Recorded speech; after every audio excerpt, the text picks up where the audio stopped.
Hey, welcome to our podcast again, this week of Land and Legacy. I'm Scott Griffith, and my sister Carol is with me here, and we're going to just talk a little bit about the legacy of, since we're coming into the winter season and the holidays that go on, we thought it'd be fun just to talk a little bit about what we've seen over the years.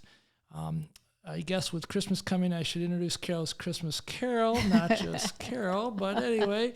That's okay, Rudolph, thanks. Yeah.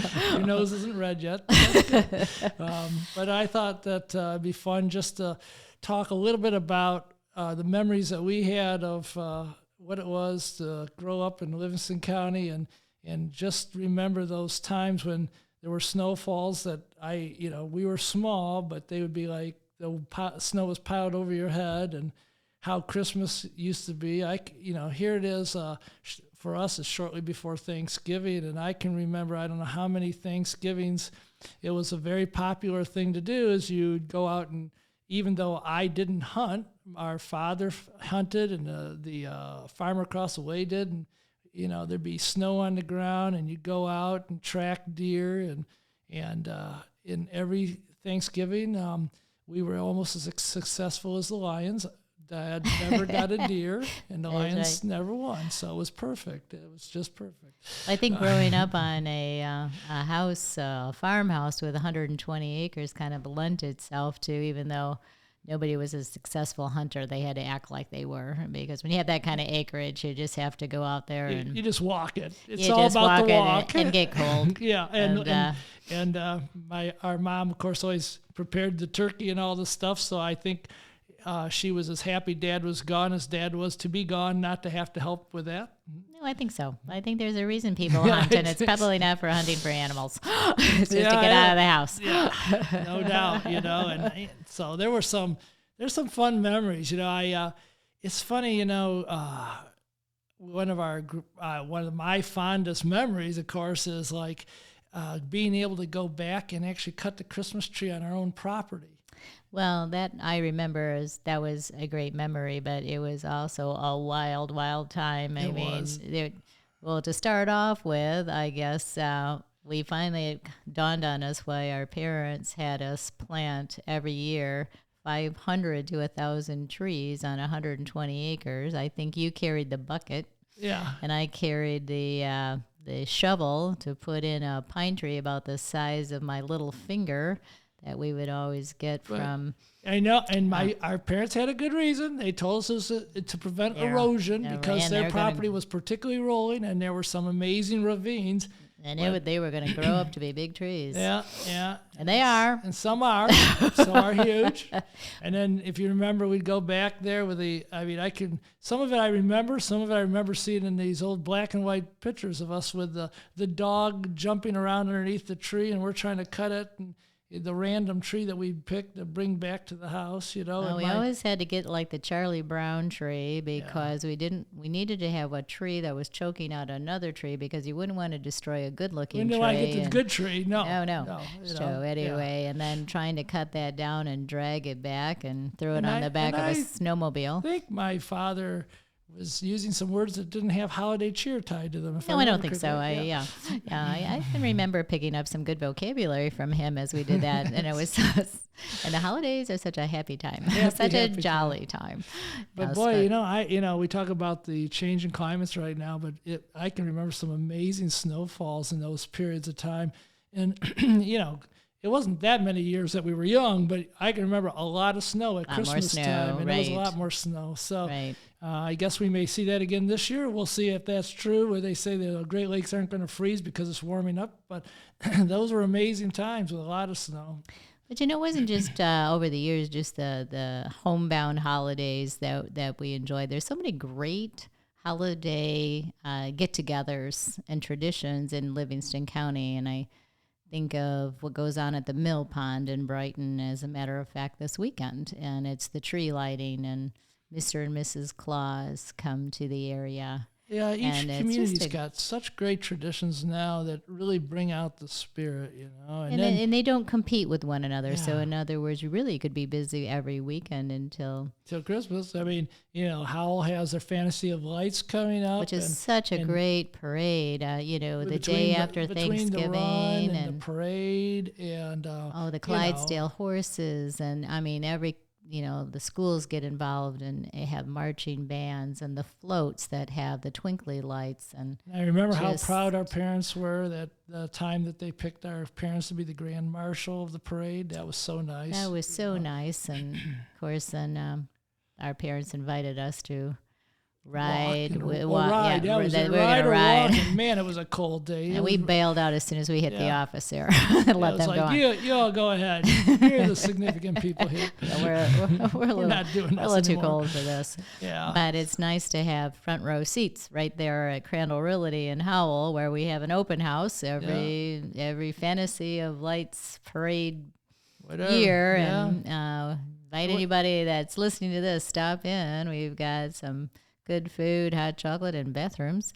A great place to watch the parade. But thousands and thousands of people now come to that parade because it's so unique at night, and it's beautiful. But back to, it all ties the family. I mean, we've been doing this as a family for so long, and it's so great. We have our family go to these different functions, and then we get to spend Christmas and Thanksgivings together. And Carol and I, we've been doing, how long have we been having our families get together? And we've had up to 35, 40 of our extended families every which way together. It's really wonderful that our kids have matured and gotten into and find us pretty humorous adults. When our parents tell us, why don't you kids, Scott and Carol, play the piano for us and we can sing Christmas carols? And well, what a throwback to our growing up, right? I mean, you playing the harp because my mom had played the harp, and then I had to take.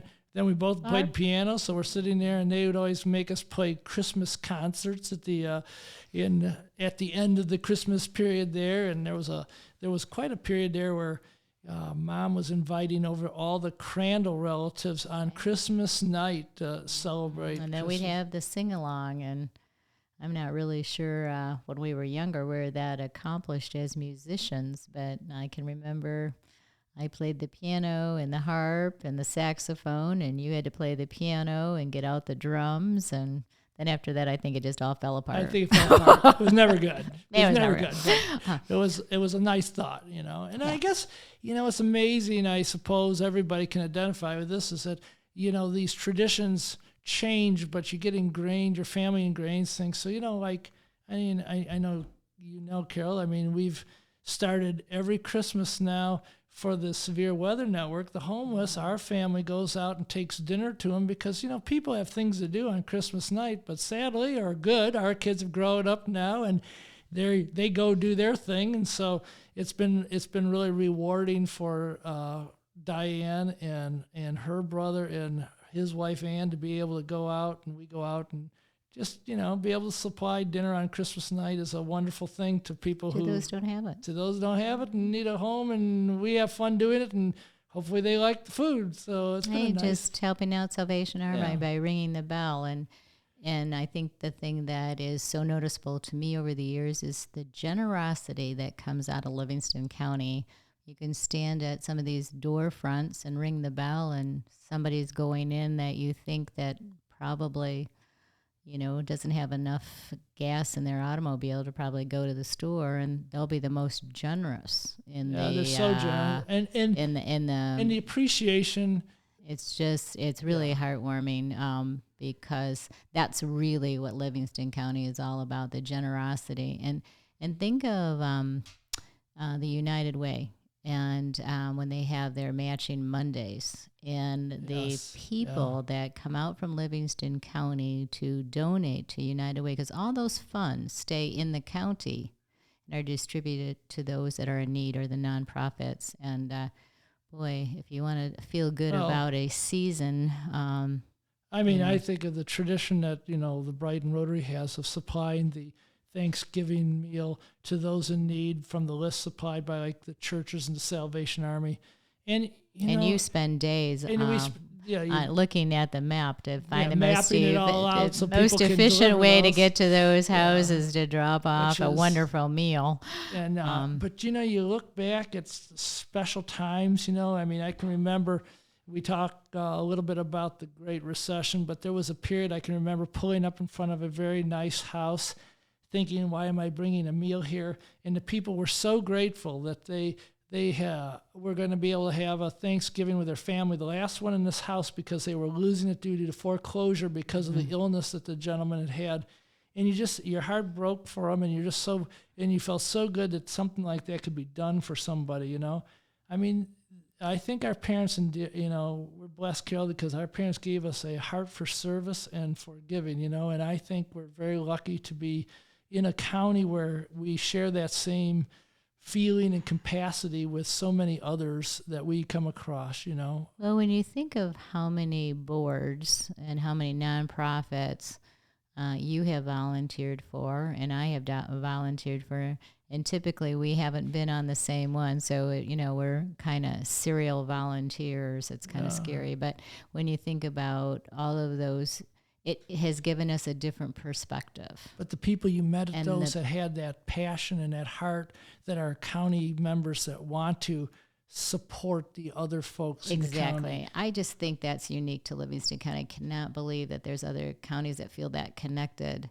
Well, I hope or there find are, that many because that kind of volunteers. love spread across the world would make us a whole much better place. Yes. But we certainly have some very unbelievably gracious and heartfelt people, in this county. I hope it never changes, but I don't think it will. I think that seems to be sort of the fabric of Livingston County. But it all starts with a legacy, like our parents and grandparents and it taught certainly us. makes the holidays special. That's it makes the holidays these special. are the people who make the holidays special. It's not about us. It's about helping someone else and helping them enjoy the season. I can't help but to think when we were talking about some of those traditions and holidays and the snow and all that. So, you remember when they were building Mount Brighton, you and I happened to be lucky enough to live within a mile of Mount Brighton. Yeah. And remember Sunday nights, our family entertainment, going over and watching these people who were foreign to us on skis coming down and falling and laughing about the wipeouts. And, it was better than watching the Olympics. I think today about the live shows you watch and you go, how funny it is that we sat there watching that and sit there in the parking lot and watch those fun. guys. How about I'm amazed how many people think they know the history of Mount Brighton, and yet, they tell me how it was built on a landfill. And I go, there was never a landfill there. I mean, remember they'd move those hills. They changed the hills configuration just about every summer till finally when they started building chairlifts on them and they couldn't move the hills anymore. Right. That's the way they are. Before then it was a ski jump because it just did not have the capacity of electricity and tow ropes and well, it's funny you say ski jump. Remember our grandfather talking about over there off of Flint Road, just north of 96 outside of Brighton, there was actually a ski jump, and there's still a few old pictures of it. But he talks about how funny it was to go watch people go off that and fall. So I guess the world just keeps coming around in circles, Hey, speaking of people and falling, how about you with your hang glider? When I had to spot you, and you'd go over to Mount Brighton during the summer with try to fly off Mount Brighton. And and I was at the bottom of the hill and make sure you made it down all right, and you didn't straddle a telephone pole or that was that time that I was going to hit a snowmaking machine, and I couldn't make a turn, and I ended up having to split it and almost left things at the top of the snowmaking machine and then crashed on the other side. Yeah, that was not my most glorious days. Hang gliding never seemed to work out as well as it was supposed to. I remember, that was a great place to be. They won't let you do that anymore. You talk about hang gliding, but you remember when I would go over and try to hang glide off the hills? There was an all off-road vehicle area. And interestingly enough, it's the area that they just have recently clear-cut and the state was going to sell and land balance and sell the gravel off of. And yet that was that had been a gravel hill, and so I'd try to run and jump off that, and there were no trees on it at that point. Now there's been all these trees, and they've cut them all off. You'll have to go back there and try that now. Yeah, I don't think so. That'd be safer for you. Yeah, I think I can crash without a hang glider. You were always the daredevil of the family. Well, you were always there to laugh, so it was good, you know. I know it was your spotter, your personal spotter, but Yeah. it was better than a reality show, I think. Yeah, well, you didn't go out as much as I probably did, but we had that old ski horse snowmobile, and we would take it out and go jumping the drifts on the property with that thing, and that thing had to weigh like, I don't know, 800 pounds, while today's snowmobiles you can lift up with one hand. I know. Well, we had the first snowmobile that was made. Yeah. And we got it right down the road. Thought it really flew. And yes, and it was so loud you couldn't talk, and it smelled great. When you walked in the house, you had that wonderful smell of muffler, the muffler, Odoo muffler all over our clothes. And so fast forward to nowadays, when you consider how when Dad had that snowmobile in the barn that he couldn't get started, and with his hard hearing, kept trying to start it and didn't realize it was on. And when he walked by the front of it, it took off out of the barn, shot across the road, hit the embankment, went straight up in the air, and then fell in the middle of the road and caught on fire. It's like, you could have been run over, Dad. What the heck? But anyway, it smashed, and then I guess you can only do this in the country. My dad just sit there and let it burn, and then when it was done burning, hooked on his car to it and dragged it into the back. I'm like, okay, that's one way to get rid of stuff. But he was never too mechanically inclined living on a farm. Yeah. I think he was the real estate man instead. That was more his forte than trying to fix things. Yeah, so I think we've had our snowmobile circle on that, so. But the holidays, as you say, is so much of it for everyone. I think is just that warm feeling of home and being with family or friends, or just starting your own family tradition. And we certainly had our family traditions, and so it's going to be fun to try to get back to the traditions. I mean, after a year of having the COVID and isolation and having drive-by events with our parents who are now in their 90s, and now to be able to actually be with everybody, I mean, it's going to be great to get back to some of that tradition. Kind of nice not to Zoom over the holiday. Yeah, and actually, I think although Zooming did introduce the ability for us to get back in touch with our cousins in Utah. It had its across pluses, the country. I'll say that. Right. So that's given us a lot of... and I think it's here to stay. Yeah. It did give us a way to connect, and also have a few laughs along the way too. Well, let's hope that we can this year do the same thing, and I think that it's going to be a beautiful year for it, don't you? So. I wish everybody a beautiful traditional holiday, and me too. If they don't have any traditions, I hope they start some. Me too. I think Livingston County is a great place to do it in, if there's ever been a place. And there's activities throughout the month of November and December to take advantage of. Yeah, I hope everybody does. So with that, I hope everybody enjoys hearing a little bit of the traditions of the Griffith family. And we wish you a holiday season that's healthy and prosperous, and do the things that make you feel good. So thanks for watching our podcast.